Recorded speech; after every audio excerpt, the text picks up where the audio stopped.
Hey, Andrew Hines here, and I just wanted to take a moment to talk about today's episode, which features Jeff Wybo. Jeff is a really incredible realtor who just seems to have this brand presence that's absolutely everywhere, and he focuses on investors. And I thought that would be really, really cool to bring him on the show because he's an investor himself. And if there's one thing this guy knows how to do, it's how to brand himself and how to network and build a network that helps him to grow both his portfolio and his business. One of the most important things you can do in a real estate investing business is to grow your network. And it sounds cliche, but your net worth really is equivalent to your net work in a lot of ways. I can speak from my own personal experience and tell you that 100% the things I've been able to do have been heavily, heavily influenced by the people that I've had in my life, the people who are smarter than me that I was able to copy. And it all stemmed from networking. If you have not subscribed, this is the perfect moment to do so right now. So just grab your phone, pull up iTunes, pull up Stitcher, wherever you're listening. If it's Google Play, subscribe. If you haven't yet reviewed it, I'd really appreciate it if you would. Again, really trying to build a community around this podcast, and the more reviews really helps to get this podcast ranked and get it heard by more people.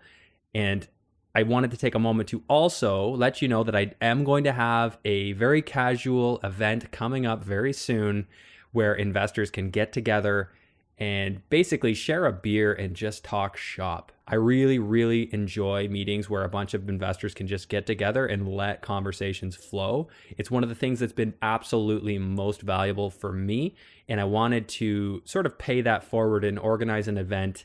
It's going to be Wednesday, April the 24th. Somewhere in downtown Hamilton at 7 p.m. The venue is yet to be confirmed, but I will be confirming that, and I will be announcing that on my Instagram. I'll probably pull a Facebook group together as well, but the details will be on my Instagram at the Andrew Hines. So without further ado, here is the interview I had with Jeff Wybo, branding, realtor, and investor extraordinaire. I hope you enjoy. Hello and welcome to the Andrew Hines Real Estate Investing Podcast. Today I have Jeff Wybo on the show. Jeff is a real estate investor and he is also a realtor. And he's a guy that knows how to market himself. And I thought that would be a really cool person to have on the show today. So we're going to dig into what he's doing as a realtor, what he's doing as an investor.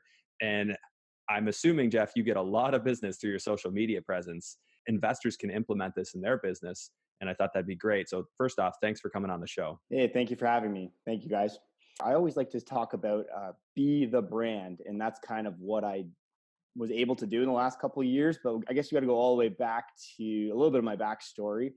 And I have I like to always talk about this. I have a military background, the Canadian military, and around 2009 to 2012, I deployed overseas to Afghanistan. I did 2 tours, and it kind of came home not really knowing what I wanted to do with my life. While everybody else was off to school, I was hanging out in war zones, and I came home and while I was overseas, I always wanted to buy this penthouse and drive this BMW, and thinking that that was success. But then I got home and I now there's so much more podcasts and YouTube and meetup groups, but back then there wasn't really a network that I had. I had 2 buddies, and one was a contractor and one was an investor with Rain. So I started learning about Rain, and he helped me. He says, "You got to buy an income property." And I was like, "Oh, this sounds cool." Like, you telling me that they're going to pay my rent, pay for the mortgage, and I get to potentially live for free. And I was able to purchase a purpose-built triplex, not really knowing what I was doing back then. But I had a good mentor, pretty much. So those are good tips for anybody. Try to find a mentor. And he put me in the it's a house. Like, it's not going to be the end of the world. And this one was purpose built. So there's not too much wrong with it. But of course, I was nervous as a first time buyer back then. I put the offer in, 7 offers, and I ended up getting it, and lived in the basement and had no car. And that was quite the opposite of trying to think I was going to live in this penthouse and have this BMW. But I went with the basement with no car. But then I chose passive income because I was reading Tim Ferriss all the time, and I was like, "Oh, this is cool. These tenants can just pay for my lifestyle." But then I needed more and more. But what I did was cut back on expenses because I didn't have income, no capital. Yeah. Did you have some income during that time? Well, I had capital from being overseas, but income wise, what was interesting was opportunities would arise. And by not having a so-called Canadian job, I could go do them. So for example, my friend would be like, "Hey, do you want to go out to Alberta and shovel snow on a roof and get 7 grand for a week?" And I'd be like, "Huh, okay, sure, I'll go do that." And it was like exercise for 7 days, and I was up on the oil rigs, and I was making sure it wasn't dripping into their accommodations. So it was just like unique little things like that. But I like Okay. normally you'd say, I can't take time off work to go do this. These little cool things that can show up in your life, and that could be just like traveling in general. You usually meet people that lead to bigger and better business opportunities. So I think just having that flexibility was so I did a lot of like little contract jobs on whatever I could with the military still, and with just through friends that they needed help with. So So that you got me you were technically still employed with the military to some degree during that just time? as a contract. So if they needed something for 3 weeks, I could do that, but then you're off Okay. contract. So it wasn't Oh, like I was okay. salaried. How were you Um, able to get a mortgage with that arrangement? I know we're taking in, but, no problem. yeah. So, well, I already had the mortgage on the because when I got back from overseas, I had 2 to 3 months of leave, and I was able Okay, to just kind of like work that process as I was coming home.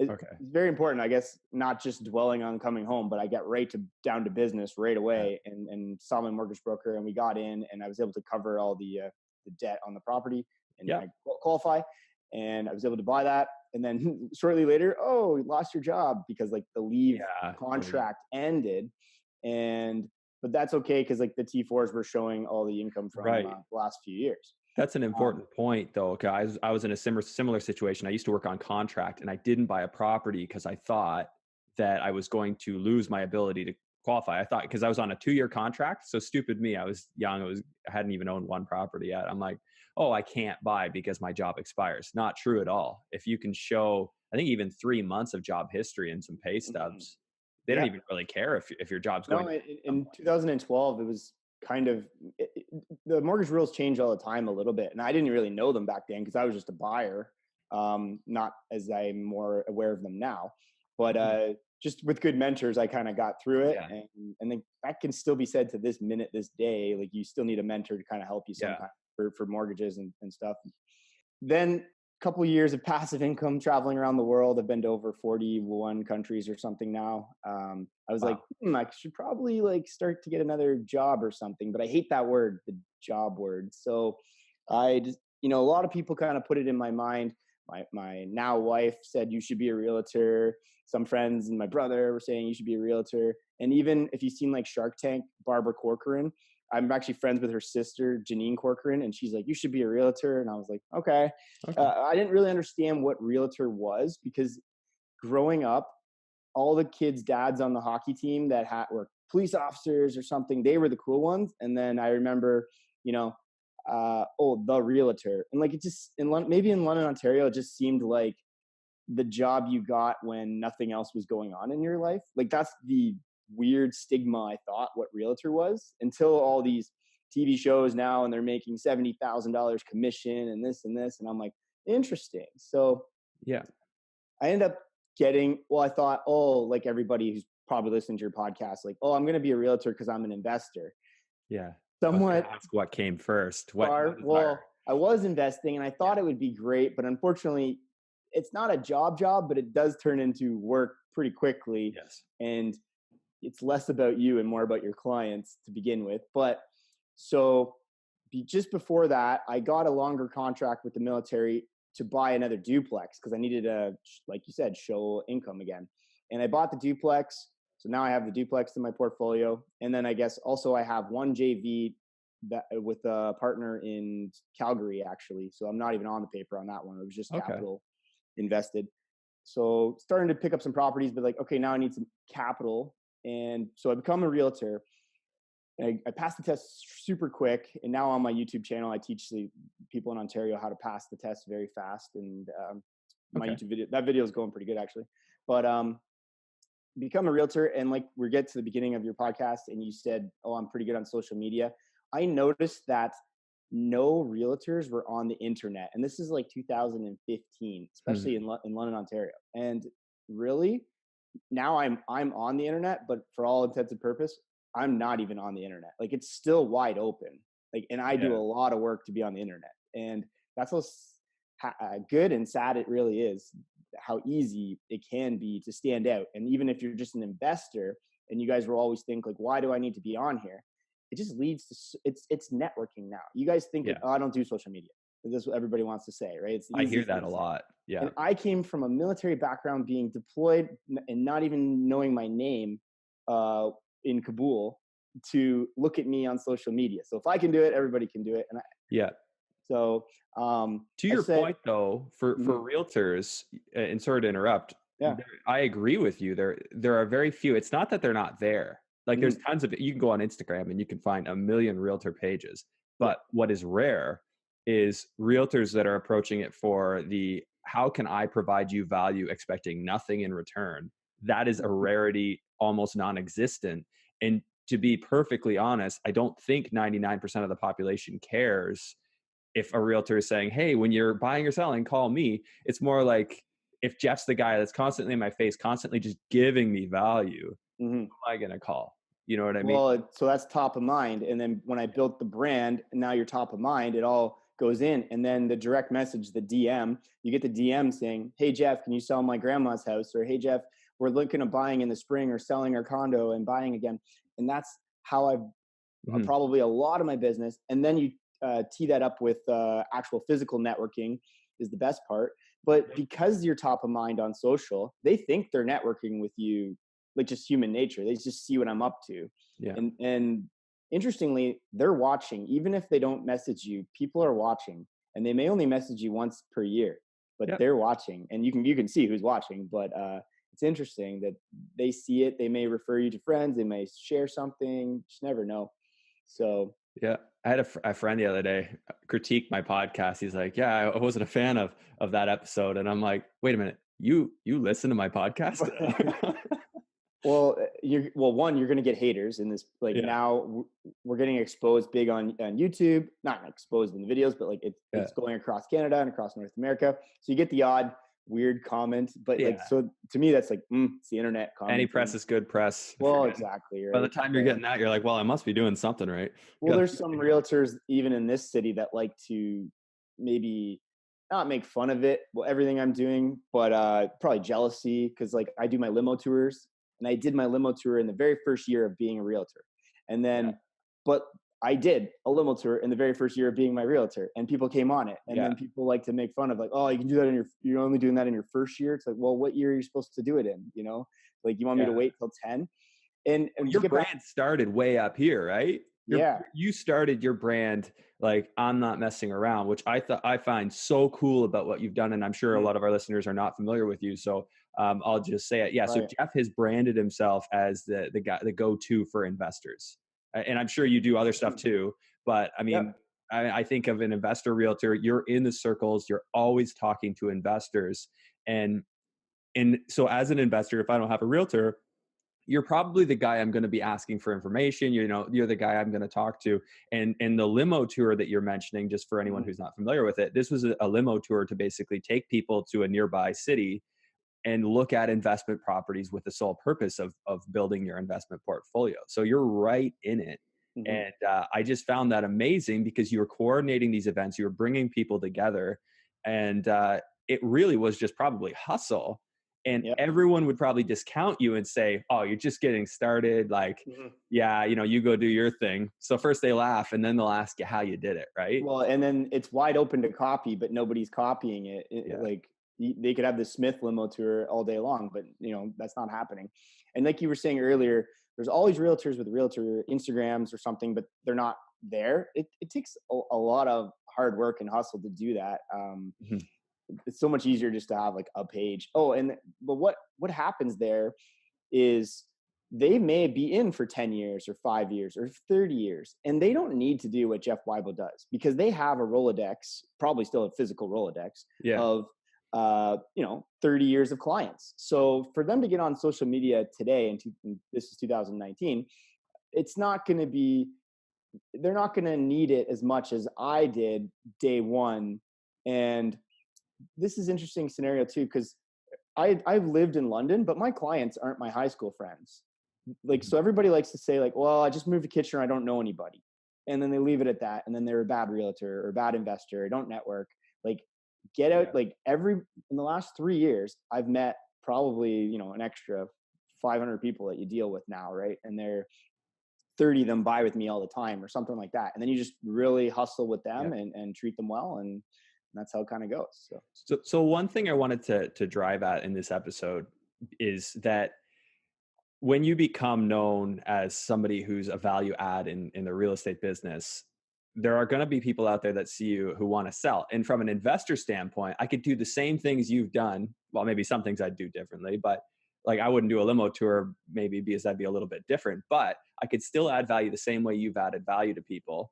And then people might start calling me with private deals. They might say, "Hey, like I've got a deal, like I'm looking to sell. Heard you were looking to well, buy." it goes back to top of mind. So Yeah. if Andrew Hines is top of mind and I got a private deal and you close every single time and you Yeah. advertise like you just closed on another one looking for the next JV partner, looking for the next Yeah. money, whatever that looks like, who else are they going to give their money to the moment they need money or they want to tell you about a Yeah. private deal? Not There could be a better investor than you, Andrew, but they don't know about him or her. So that's the like, and there's better realtors than me, but nobody knows about them because they're sitting Yeah. at home and they're mailing out a flyer to them, and that's it. A So flyer is so 1960. mhm. Yeah. It's a long time ago. By the way, Well, shameless plug, I am looking for deals. So there you go. See? by all means, Well, Southwestern Ontario, you got something? somebody's driving on the 401 right Yeah, now, listening to this, being like, you yeah, know what, I'm going to call Andrew after this. yeah, You know, yeah. I'll pay a bird dog fee. I'll give you some cash just to give me a phone number of somebody who's going to sell, as right? assuming I do close. Yeah, That's a good tip too, if for social on for any of the investors out there. Why not just advertise that? Like, so Matthew Frederick was this investor that gave a lot of talks at Wind City, and he's been a big investor for the last 20, 30 years. And he used to say that he'd have FedEx drivers driving around, and every time they saw like a grass overgrown or a roof that was damaged, like take a photo. Probably didn't even have photos in the 90s, but I mean, call me about it and tell me the address. Well, that was great and amazing advice. Now, how do we take that to 2019? So I would like Instagram. So if you guys have a personal page for like your flippers or your wholesalers or whatever you're going to do, have on the very top in the bio, say, if you see a house in Southwestern Ontario with a damaged roof, take a photo and send it to me, and I'll pay you 500. What did you just say? 1,000, 500 on I'd pay closing. 1,000 if I close it. Well, Yeah, you'd pay 10,000 yeah. if It it was depends the on the best deal, deal in the right? world, right? Yeah, But so now you have the internet working for you, not just FedEx, like 10 FedEx drivers, right? You have 500, 10, 1,000 people working for you. So, that's why you guys want to be on social as well. You want to leverage it and use yeah. the network. So, Yeah, it's and you brought up a grassroots strategy, which is probably a good basis for understanding how this scales up. But back when I was reading a bunch of different books, and I've read a ton on acquiring and flipping properties, and one of the ones said, talk to your mailman. Yeah, mhm, talk to the right. people that are constantly seeing properties and let them know. Uh, Mhm. yes, absolutely, on a micro scale, like you said, that works, but you can scale that up and do it on social media too. I feel like it's very appropriate to just say it in the middle of this podcast, which is great. And I love that there is this community growing, and there eventually is going to be somebody who listened to this podcast who had, their grandmother's about to sell, or they know somebody who's really messy and doesn't want to list, that just wants to sell. Yeah, it's, one day it's going to come around. So I think that that's really cool. Question for you. Mhm. How would you recommend that an investor who's maybe not a realtor, how would you recommend that they add value to people online so that people actually care to follow them and care to be a part of their brand? Yeah. So one that they don't have to worry about followers. Like they probably just want a good 200, 300, 400 something followers. Like these could be very good people that are actually following your journey. Now we kind of talked about it earlier. Like how did I learn how to get a mortgage? So maybe what you want to do is document that. So you might want to talk in the, let's say, Instagram stories, or not everyone has to do a YouTube video, but you could document in a YouTube how you closed on this property and what you did. And obviously you don't want to like share probably all the nitty Mhm. details because sometimes they're close to gray. But Yeah. you might want to talk about how to burr a property, because people don't know this. You can't learn this in school. So Yeah. basically, everything you're already doing, kind of like speaking to the investors listening, but just documenting to friends and family that don't even know how to what you're doing or how to do this. You'll be surprised. They'll reach out to you, and it could be the easiest of like, hey, we're thinking of getting an income property. Now you have a JV partner, like right there. Like, they don't need to necessarily know it, but it just comes back to being top of mind, and that you're the subject matter expert in your field, and they will come out and kind of message you about it if that's what you're looking for: money partners, JV partners, all that kind Yeah. of stuff. Yeah, And then everyone you never has know. their own goal, right? Like, And it what could is it be that you need?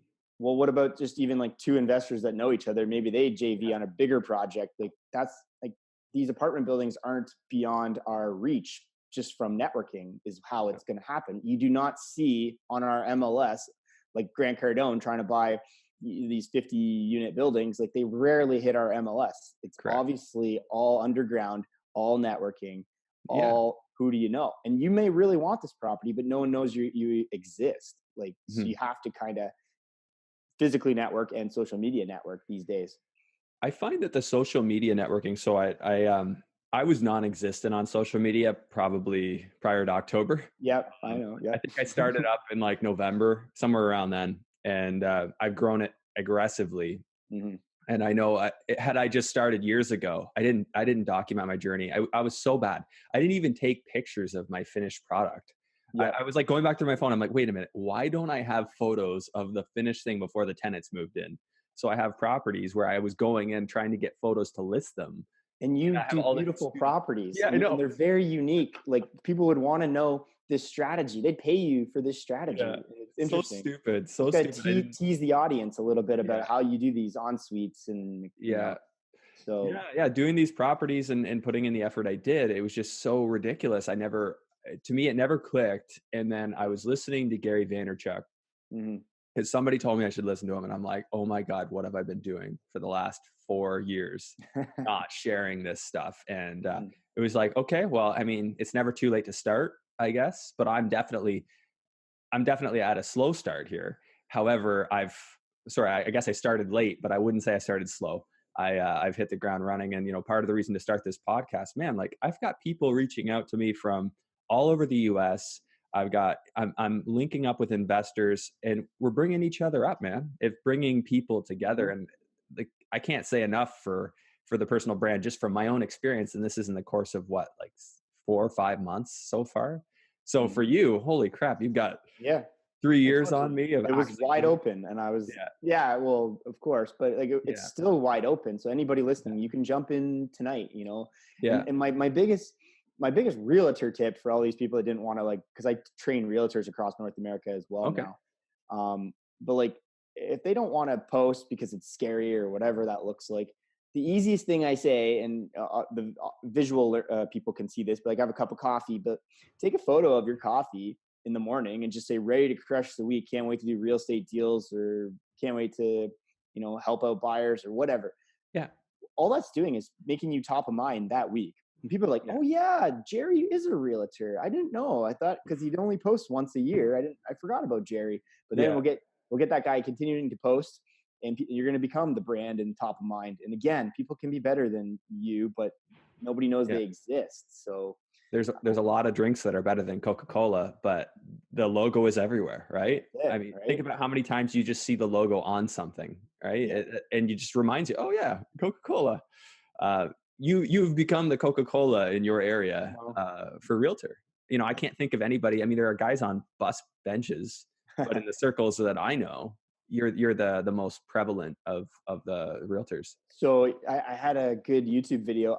My first year, I listened to the wrong advice and I got a bus bench.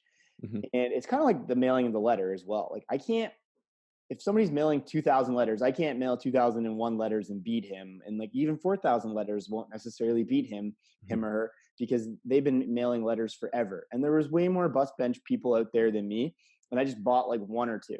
And I remember I did a YouTube video where I drove up to it and I was like, look at all these people driving by, not giving a beep I saw about, that one. I saw right? that But video. that video did better, and Instagram about it did better than the Yeah. bench. But I was making fun of myself for like, not, don't do that, guys.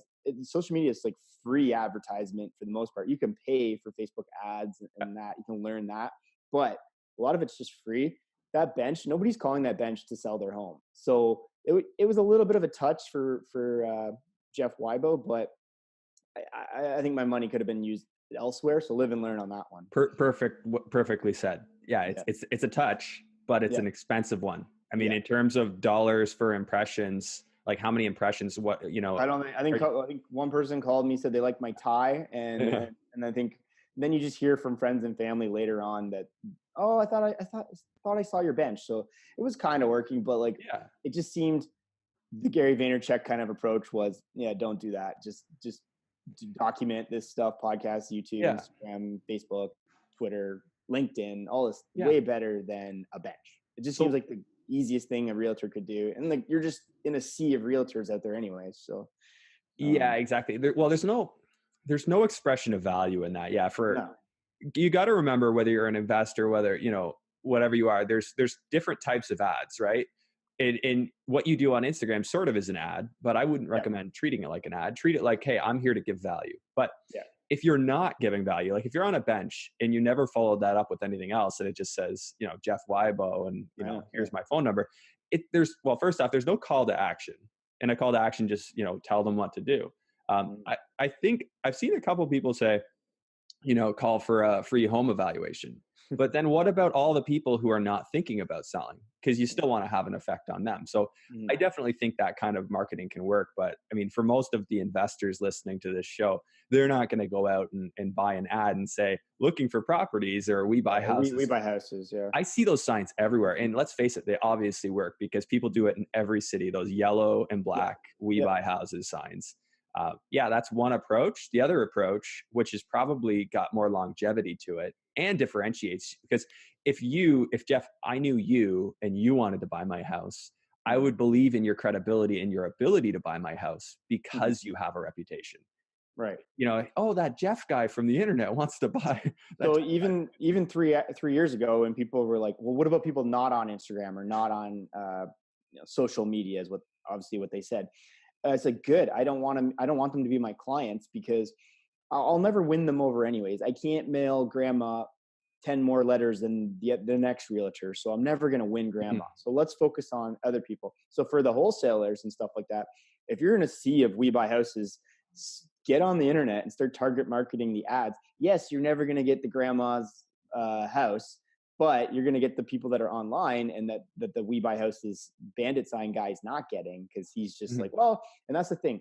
It's just like the old realtor. Oh, it works. So why do I have to adapt? But one day you're going to hit a wall and it's just not going to work anymore. And you're going to be done, or hopefully you're going to retire. But if you're not at retirement, you better adapt and overcome. So, Yeah, absolutely. Like, it's when do you plan on retiring is the key question, yeah, right? I mean, if you've got 10 years left, yeah, maybe your Rolodex works until then, exactly. but the times are changing. Absolutely. And right now it's Instagram and YouTube, but maybe in 10 Mhm. years, it's all about, Gary Vee keeps saying it's all about the voice, like Yeah.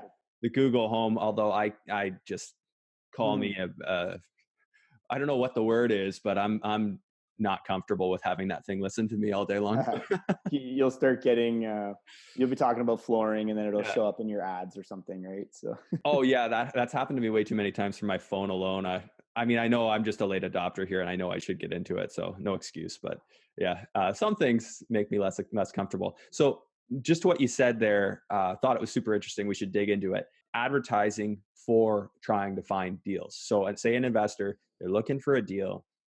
What would you recommend to them? Like, would you say go take out a Facebook ad? Are they creating a Facebook fan page, or is it just organically building a Facebook page or an Instagram page mhm. or YouTube video um, page? well, I think it just comes to experiment, because there's no secret sauce per se. Like if it works for me, it may not work for you, and vice versa.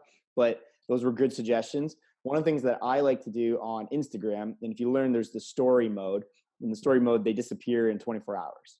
And Right. what I like to do is not give out addresses and not give out details, but I kind of go fishing, and I'll write words, and there's a way you can write words with like a red or blue back screen, so like Mhm. there's no picture per se and it's just the words.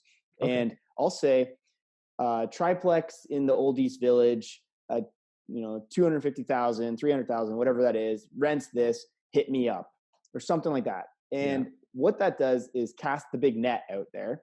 And then people are like, ooh, what's this? And I'm like, oh, I was just going fishing. Cause if it's one of my buddies. And then he's like, oh, what is it? I'm like, caught a whale. Cause now he's really interested. Right. But then a lot of times the public does get back to you. So how can you use that? You can, similar to those methods, be like looking for JV partners, big opportunity, hit me up or something, Yeah. something like that.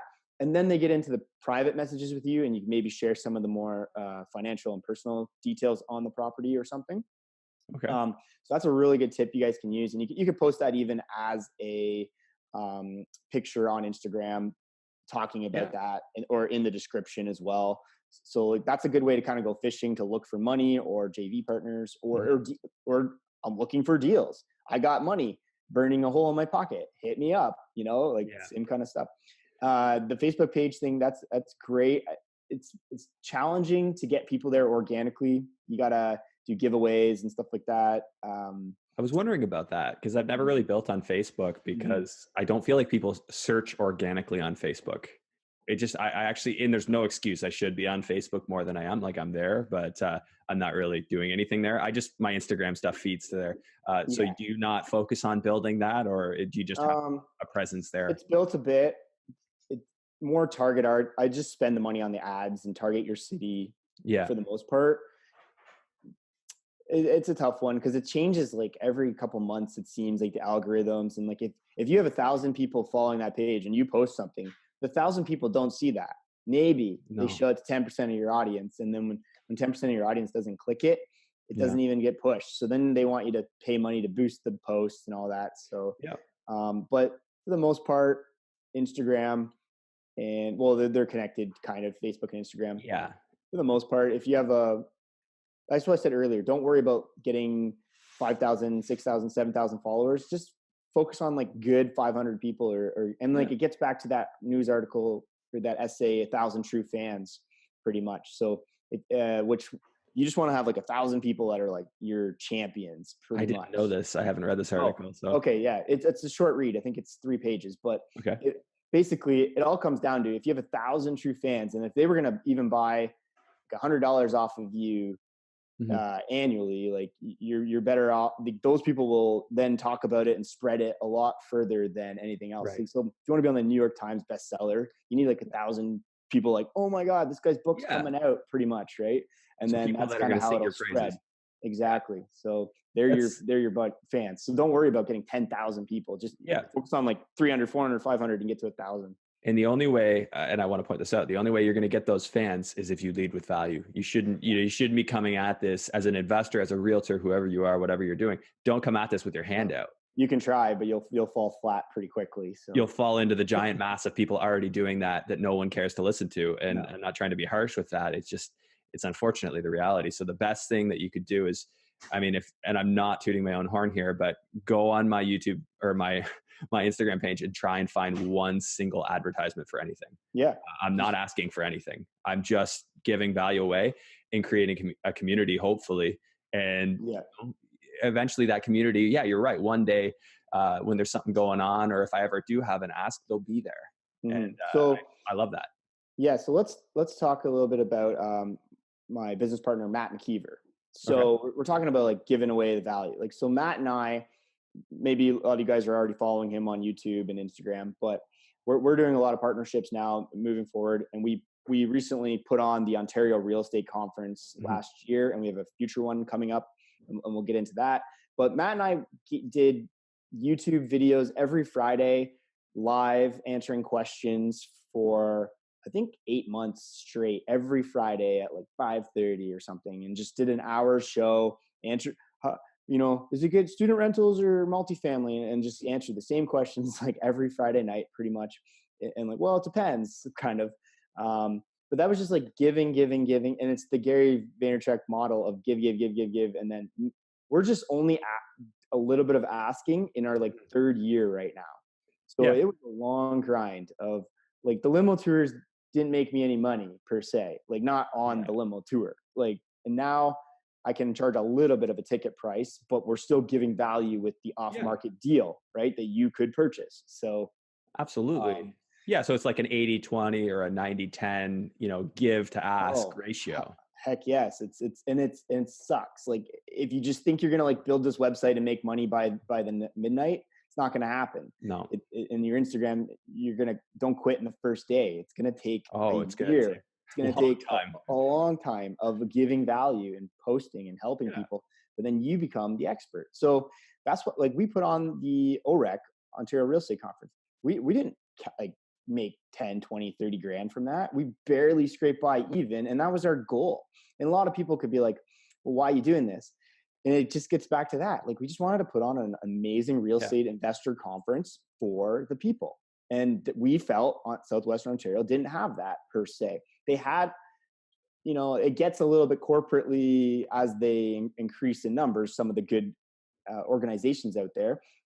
And like we didn't want a run to the back of the room and give me your credit card type of conference. I can't stand those. We Yeah. just wanted, here's Andrew Hines and here's how he, you Mhm. know, flips houses and builds en suites and makes money in real estate. Oh yeah, yeah. You know what? You can go talk to him. He's in the hall right there. Yeah. Versus no, they go hide in a green room and you can't talk to these people. So Yeah, there's just such a value in just being the person that pulls it together, right? Like, mhm. I mean, for me, like I find it fun to talk about this stuff. I love that I get to, call people like you up and say, want to come on the show? And then we get to like we help each other. I learn from you, and hopefully you learn something from me. I don't know, but it's a great opportunity, and I've talked to so many people that I would have just called these people up and wanted to pick their brain anyway. So Yeah, for me, yeah. this is a great platform, and everybody's going to be different. For me, I like this the most.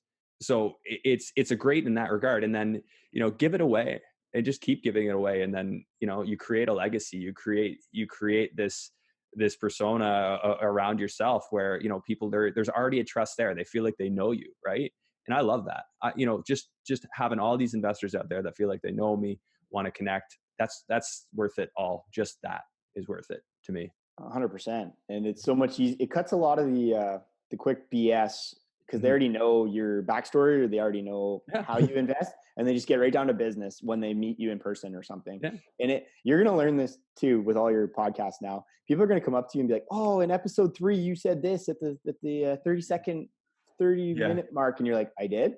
And there's people who come up to me giddy because they've seen the YouTube, and I'm like, "I don't know who you are, but thank you. Like, That's cool, man. you've never commented, but you've watched every video." Like, okay, like it's gives you a little bit of awesome reassurance that people are watching, but you don't know. Like, you put out all this content Yeah. and you don't even know that some guy in Kingston has watched Yeah. every video, and you're like, "What? Who are you?" Like, Yeah. send me a message. Like, Well, you just got to be true to your heart, right? Like mhm, you talked about documenting your journey, and I yeah, think that's so huge because you can't be BS. Like if you want to do this, you have to just be honest about who you are, whatever it is that you're doing, where you're at. Don't ever try and tell people you're somewhere you're not. well, just remember the Yeah. internet will crucify you if you Yeah. do. So If you're insincere. So mhm, I'm the first to say to half my guests, I'm like, yeah, you've done more than I have. Or yeah, you've got more properties than I do. But it doesn't mean that it takes away, it's, hey, I've accomplished what I've accomplished. They've accomplished more. I'm always looking to grow. mhm. And there's always something you can learn from just about anyone. So yeah, that's just be honest where you're at, like as an investor, even if you haven't bought your first deal, you could still be the Jeff Wybo in the story, with every day you're saying, I am seeing properties today. I'm seeing properties today. Sooner or later, somebody who's got some money be like, who is this guy? And That's hey, it. I want to put my money to work. Hey, I should give him a shout. And Yeah. for an investor listening to this, like, why not start? Like, you know what I mean? Just make people aware of what you're doing. Share your story because it is interesting. Yeah, for Um, sure. I'm I'm actually just consulting for a friend as he's building his custom home. So he kind of asked me to help him as consultant. So I'll be sharing some photos of the build process and talking about how that all works. And I'm sure somebody's interested. Maybe other people aren't, but you know what I mean? It's worth sharing. And again, people start to see, okay, well, I'm into that. I do know something about construction. I know something about adding additions to houses and things like that. You never know who might pick up the phone or send a message, right? Exactly. And yeah, you could have 30 people listening to this or 400 or 1,000, and the 30 is actually like amazing, right? Because those are Yeah. the people that are actually listening like the whole time, and they're gonna come out to the events. They want to meet Andrew Hines, want to meet Jeff Wybo, they want to meet Matt Yeah. McKeever, and just pick our brains. And well, it gets literally everything I have around me now. I'm in a new build home. It's all from networking. Like Mm. you heard my journey. I started at this triplex, I went over to this duplex, and I guess we can talk a little bit of that too. Now that's Airbnb and executive rentals going on there as well, and just Yeah. trying things. But like, I wouldn't have even have tried these things if it wasn't for networking with the right people that were kind of trying it, and like you learn from them a little bit, and you're like, okay, I'm going to adapt what you're doing and take what the good from it, and do it in my own. And then you have a phone a friend all the time if something happens wrong. Yeah. If I was doing what you're doing, I'd be calling you like every day, being like, Mhm. "Hey, this happened, and what the city won't let me do this or something." You're like, Yeah. "Oh, well, this is all you got to go talk to this guy." Oh, thank you. And that's networking, guys. You got to know the right people. So Just before we carry on with this interview, I wanted to segue because right now is where we transition into a discussion about Jeff's investing activities. And I thought this was important because I wanted you to get to know him as an investor as well as a realtor. So, as an investor, he has a student rental, he has a couple of multifamilies, and he's got some Airbnbs that he's working on. And some of them he doesn't even own. So, he's a very out of the box thinker. Some of the things that Jeff does are a little bit unconventional from a typical investor's standpoint because he is quite an entrepreneur in that he's running conferences, he's running events for investors. It's more than just typical rentals. So his Airbnb ideas are quite interesting. He's going to be referring to a gentleman by the name of Matt, and that Matt is Matt McKeever, who's a YouTube personality, a person that creates quite a bit of content himself. So Jeff and Matt put on some of these real estate events together, and they work together a lot. So when he's saying Matt's name and talking about how he masterminds with him, that's what he's talking about. So let's carry on. Yeah, absolutely. Why don't we dive into that? So executive sure. rentals, what are you doing there? Okay. So we were using my duplex. I had a vacancy, and Matt was living in a different property, and we were planning OREC. And I said, one day I was just in the shower, and I was like, why do I want another renter quickly upstairs? What if I put Matt up here and then cough up the $1,000 something rent, and use Matt up there to come up with $10,000 ideas? And I was like, interesting. Cause then we just had a baby at that time. Okay. And that was a lot easier to walk upstairs to the second unit and walk back downstairs rather than driving over to Matt's house every Monday morning and come up with like real estate investor ideas and going looking at different properties, which is easier proximity. So we used the duplex as base of operations. So I would never have thought of that without knowing all these people and thinking, can I use my properties for more money than just like a renter would pay me? And everybody else is just like usually thinking, oh, let's just get a renter. But I was thinking Hmm. bigger, and like, let's build something big, and let's plan OREC, and let's do stuff. Oh no, $1,000 gone. But let's come up with 10, 20, $30,000 ideas. So Matt's up there, and slowly then my new build was built, and I moved out to where I am now. I'm in Byron in London, Ontario. And Matt moved down, and then I finished the upper, Okay. and then Matt finally moved out, and now we're renting a mansion 4 doors down from me as well in Byron, where Matt lives now, which is our YouTube mansion. Yeah. So we'll get into that. But I have the duplex, and now I'm design. I was networking, believe it or not, with at the London Club, which is a private club I belong to. And the London Club's designer, she's 35-year-old person there, and she designs the club.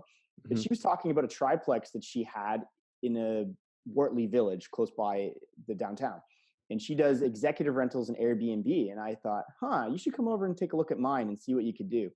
So I wasn't too keen on doing the Airbnb per se because it was the turnover and the Yeah. cleaning and all that stuff. But I thought, okay, well, what if I just furnish it and put executives into this, and they'll pay me a very decent nightly type rate for 30 days, if not a year, because they're what I like to call was, hi, I'm from Cincinnati. My company will pay anything. Just give me a, you I've know, seen it, that. right? So I thought, interesting. Let's tackle this market. So right now we're designing the Airbnb, and it's functioning as an Airbnb, the upper unit right now, and we're still waiting around for an executive renter. So hopefully by the time the podcast release, I do have somebody. Yeah. And then we're designing the bottom unit as well. And I'm learning a lot about design. And I'm able to use her in my real estate business as well, to call her up for phone a friend if I'm at a property trying to sell. I'll be like, well, I do have a designer. We can bring her in and she can do this. So that's pretty cool. How are you expecting the numbers to work? So just a quick Yeah. recap here. So it's a duplex, it's up and down. Yeah. The upstairs is functioning currently as an Airbnb, or Correct. okay, Yeah. so that's already active. You're turning it over. Yeah. Do you I've have done somebody? one month of that so far. So Okay. all of March I did, and it was only maybe 4 or 5 stays. So mostly the weekends and a little bit of the weeknights. And I So you're not a super host yet. not yet. No, Not no, yet. just Okay. starting. Just So, okay. so here you go, guys. My very first stay, I made all the mistakes in the book, and I even knew the errors I was making as I made them, because my brother is the super host. We've hosted Airbnb masterminds at the mansion, and they said don't rent to people in your own city, and don't rent to people that aren't verified and they don't have a picture and all this stuff. So the girl Okay. messages me. She's from London, and she says, "I want to rent your place." And I said no. And then she writes me back like, "Oh, well, it's for a baby shower." And I say, um, okay, well, I guess that sounds somewhat like normal. And so then I thought, okay, well, what would a normal landlord do? I'm gonna meet her at the property and like get the face to face, so like she sees that I'm a person. It's not just a product that she can, destroy or something like that. Like she's not gonna want to damage Jeff's property because she's Yeah. stuck Jeff's hand and etc. Yeah, that was all not.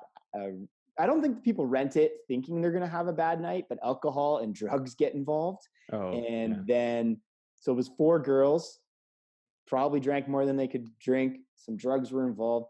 They clogged sinks. They used every paper towel. That was a mistake. So only leave out like what you want to use. They damaged a bit of a windowsill. There's gum on the floor, gum in the sink. I couldn't believe it because I was like building this to be an executive rental, not Yeah. necessarily a bulletproof Airbnb. And I was like, uh, uh, you know, obviously we've seen a lot of landlord stuff. So I was able to kind of, it was frustrating, but I could, like anything, it's a first world problem. Yeah. We can kind of deal with it, You right? work through it. Yeah. So Airbnb, they didn't help per se to start. They just said follow the instructions and document it pretty much. And I guess my analogy would be jump on the conveyor belt with Airbnb and get out the other side, and you're going to be okay. And basically, I just documented all the damage and got invoices from contractors about Mhm. snaking the plumbing. And I asked for $500 damage deposit, but the receipts went into high 700s, and I got all the money from Airbnb. Airbnb paid me out. Oh, they So comped you. They probably really they, hurt that person on her status on Airbnb.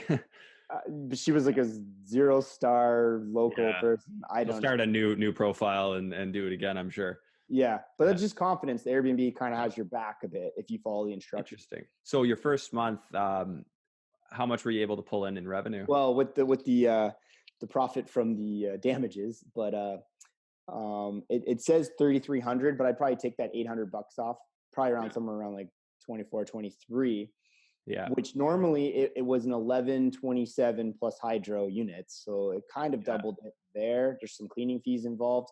But what I really want is just an executive renter in there making 2,300 to 2,500 a month and just call it a day Yeah. pretty So much. Airbnb is an interim, but you're It, hoping, Airbnb is just a bandage in yeah. between, yeah, And then executive do renters. executive, have it furnished, and you figure instead of 1,100, you're going to take something that's 1,100 and maybe get 25 by putting some Yeah, furniture in, investing in the exactly. furniture, and down the road, you could be double the profit on a rental Yeah. that would have been. And right now, like furniture is getting close 10 to 12 grand because it's not just furniture with the designer as well.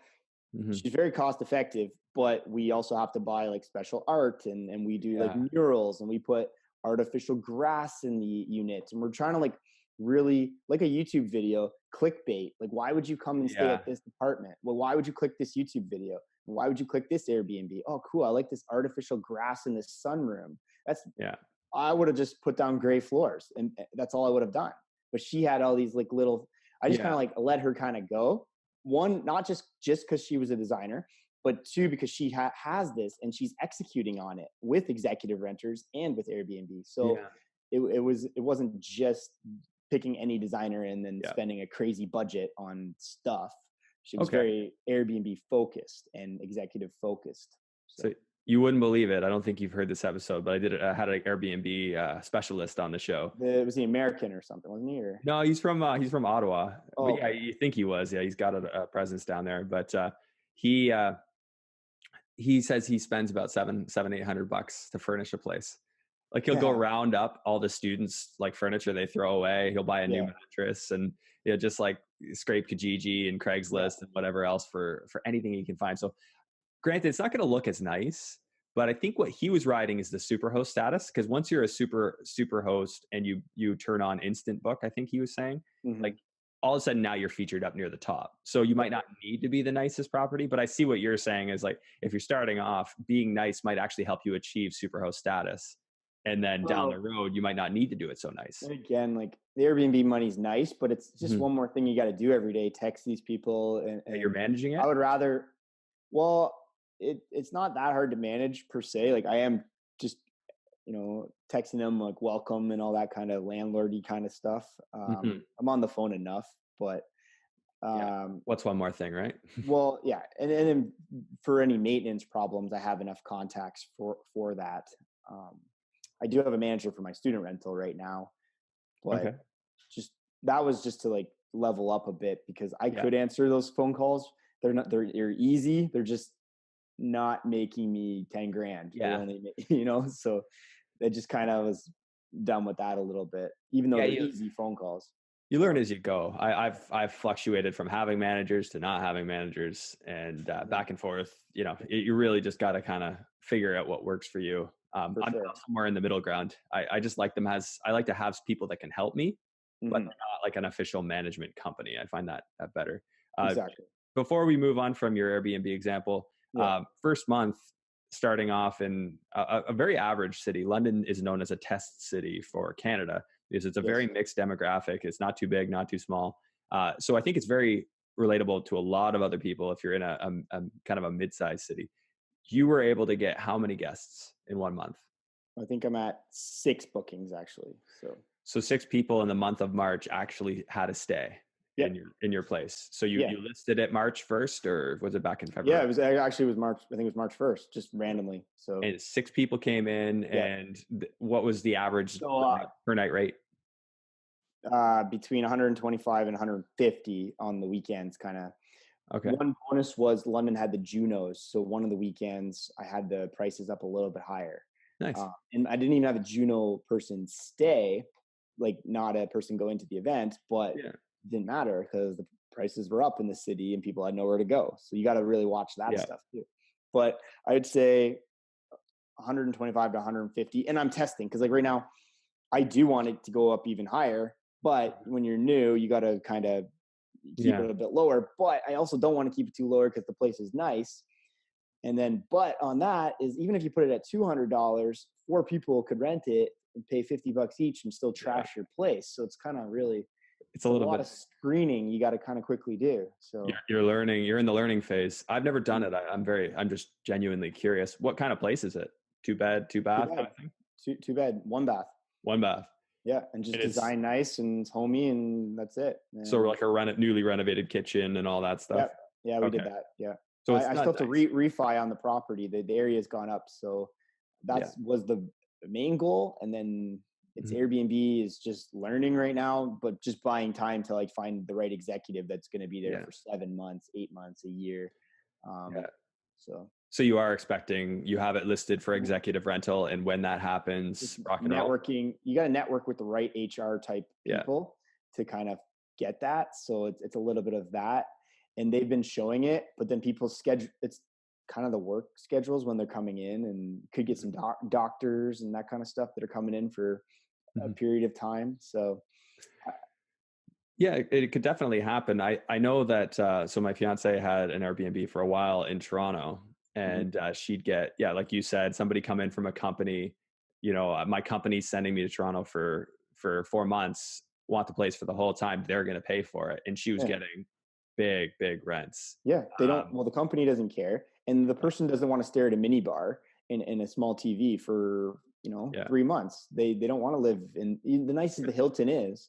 It gets boring after Well, a you need a while. So, kitchen, right? You're not. well, exactly. What if you So, want to cook, right? So I think that there's a huge market. So for her, I think she was getting like, maybe 1,500. So say normal rent at that time was like 2,500 a month. She mhm. was getting like 4,500. So she was Yeah. getting an extra $2,000. Well, I guess you got to go back as well. Like one, it's just experimenting, guys. Like try it out. Mhm. But when you're originally buying these properties, just make sure they cash flow with normal market type rent for the Yeah, most part. And then this is all bonus. And then right. if they ever shut down Airbnb or you can't buy an executive renter, you have a backup plan. I don't know if you're noticing this, but just, yeah, don't buy properties that are only going to cash flow on Airbnb because I think it's a bad investor strategy right now. Yeah, well, if you're gonna do that, be ready to lose money, right? Like, Yeah. I mean, whereas I always say, like, invest based on your portfolio. So Mhm. if you have 10 cash flowing properties and you've already got like 7-8 grand in monthly cash flow, what's one property that might lose 500 a month? Like, if you can stomach that and that doesn't bother you, Mhm. then yeah, sure. Because you might, like, let's face it, at any point in time, market could crash. You might be hanging on to that property for 10 years. So So then you gotta pivot on that, yeah, and you might want to host a mastermind at that property yeah, and invite Andrew Hines over and make some extra yeah, cash flow that month while you're buying time. Like don't always think outside the box a little bit. It's one yeah. of the things we're doing too. We're renting the mansion 4 doors down from my house here, but we're also renting another property that we're furnishing a 4 bedroom mansion and we're putting it on Airbnb. So we're paying the landlord, and everybody likes to ask me this. Yes, with permission of the landlord, and we're re-renting the property on Airbnb. And there's a lot of new builds here in London, Ontario, that not out of city investors bought, and they're sitting there vacant, and they put it on the MLS for rent. But Mhm. the MLS, and you were texting me about the penthouse I have for sale, like what's the rent? Yeah, Just yesterday. But landlords, we put it on the market for rent that Canadians can afford based off of jobs, I guess. They're not really thinking of people who can hack the systems a bit through, like YouTubers can afford these things all day long, but nobody's putting the rent up to 6 grand because they think the boyfriend girlfriend can't pay 6 grand. right. So we're paying a modest little rent on a mansion because that's what the landlord thinks the top he can get. But meanwhile, it's interesting with, like, if you think of like Los Angeles and all these places, those people are renting for say 20 grand a month rent, and we're crying over $1,000, $1,500 here, but Yeah. for 20 grand a month, they're also making $80,000 US off YouTube every month. So now it doesn't seem as bad. They put their buddies in there, and then each buddy pays 5 grand, and all of a sudden they're in a mansion and they're paying 5 grand each. Now it seems a little bit more interesting Yeah. than how we're always like, oh, well, I need a good job to pay for this $20,000 rent. Just kind of like thinking outside the box strategies there on everything's obtainable, guys. You just kind of like got to think about how you're going to do it. Like if you Yeah. see a cool property, 5 grand a month, okay, well, how am I going to do this? Maybe I need to host meetups there and teach people about real estate investing and shoot YouTube videos and create passive income and all that kind of stuff from the Yeah. property.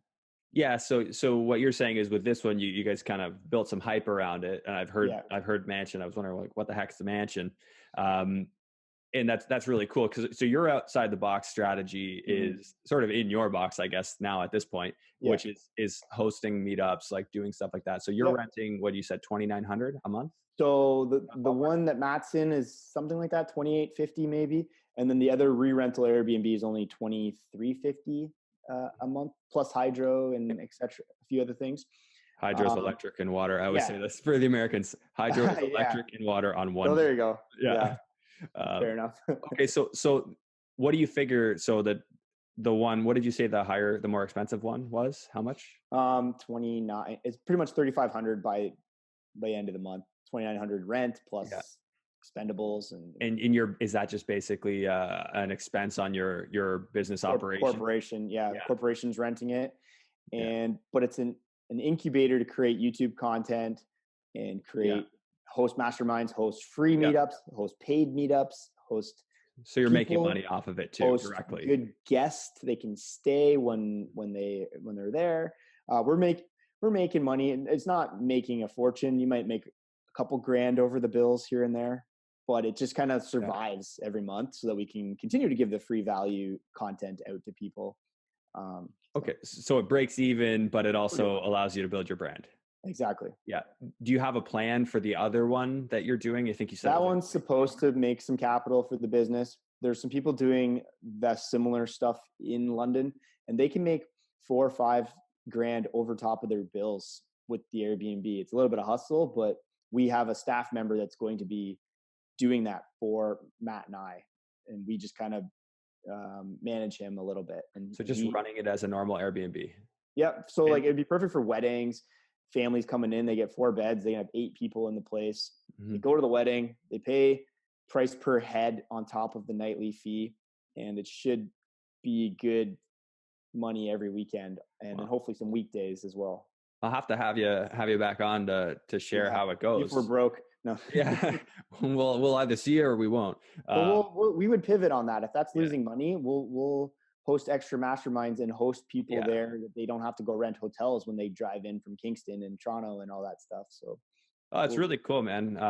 Yeah, and so like obviously we've kind of gone a very different direction on this mhm. podcast than I've gone on other ones, but I thought it'd be really cool to just talk about branding Yeah. and get into what you're up to, because I think people can learn a lot from you and how you've built your brand as a realtor and as an investor. And I'm hoping that our listeners can certainly apply this in their own business as an investor or whatever there is they're doing. Was there anything else that you would want to share? Because we're kind of coming up on Just the hour mark. yeah, let's just one quick shameless plug. Hopefully, maybe you get this out before end of April. I will have this out, and I was going to ask you to give a plug anyway, Yeah. but I will have this out probably mid next week. So yeah, Okay. it won't Perfect. take long. So then, guys, quickly get your OREC 2019 tickets. So 27, 28 April, London, Ontario at the Convention Center. It's a 2-day Mhm. real estate investor conference that we have going on, which is kind of just inviting your best friends, best real estate investor friends to a conference and hanging out with them for 2 full days. And we have great speakers coming in, great sponsors that are very hand selected. And last year's people are still talking about it. So if you came out last year, I know you'll be at this year's. And if you haven't, Mhm. just follow the social media. We'll be branding OREC all this month for you guys to come. And yeah, network is your net worth. So get out there, and Yeah. we're gonna see you there, Andrew.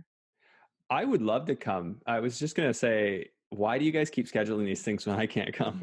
I have my bachelor party that Oh, weekend. Yeah, I'm going to Las Vegas. So there you go. So why wouldn't your bachelor buddies? Maybe they need to level up your friends. Why don't they yeah, want to come do their bachelor party at OREC? yeah, that So would have been great. You should move OREC to Vegas this year. You've been to Vegas. You did a mastermind in yeah, Vegas. we didn't comment on that, but Matt and I Yeah. also we did a full mastermind in Las Vegas. We bought out a 63 roomed hotel in the fall of 2018 and invited 63 something entrepreneurs to get together and brainstorm.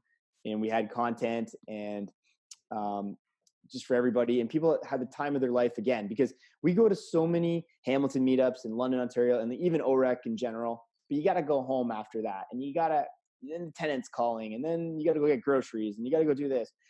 Vegas kind of took people out of their element, and we weren't on the strip. It was just kind of Mhm. in this boutique hotel just off the strip, and it cut away a lot of the Canadian kind of problems and BS that can show up. And you could just focus on networking with high net worth individuals and then all our keynotes people. Because we brought in 17-year-olds that are making $100,000 US a month and 18-year-olds making $80,000 a month off Shopify and YouTube. So it wasn't just Yeah. real estate investing mastermind, but to my conservative audience, that shocked the audience. Like, oh, I thought I was doing good cash flowing Mhm.